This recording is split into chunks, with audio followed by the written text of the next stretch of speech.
তো আমরা সকাল সকাল বেরিয়ে পড়লাম দীপদার সাথে দেখা করতে যাবো বলে। আমি আর একটা আমার দাদা বাইক নিয়ে চলে এলাম। তো রাস্তায় চলে আসার পর কিছু দাদাকে জিজ্ঞাসা করার পর খোঁজ পেলাম সে আছে এখন পলিমপুরে। তো আমরা পলিমপুরের দিকে রওনা দিলাম।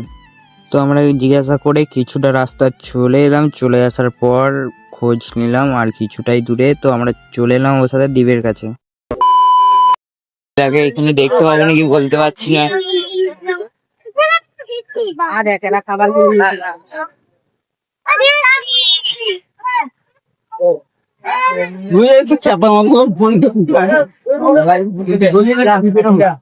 আরে ওকে বন্দি কাটতে দে।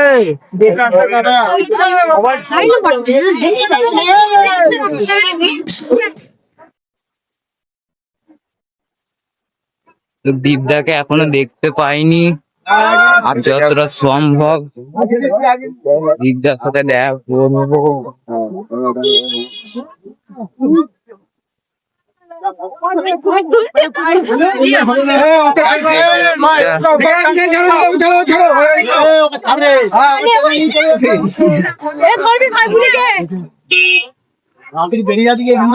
তো গাইস দীপদার জন্য কিছু নিয়ে এসেছি, খাবার দিতে পারিনি কি দেখি।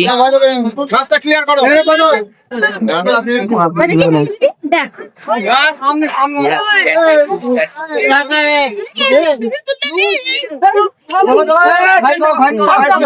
বলছি দাদা কিছু খাবার নিয়ে এসেছিলাম আপনার জন্য।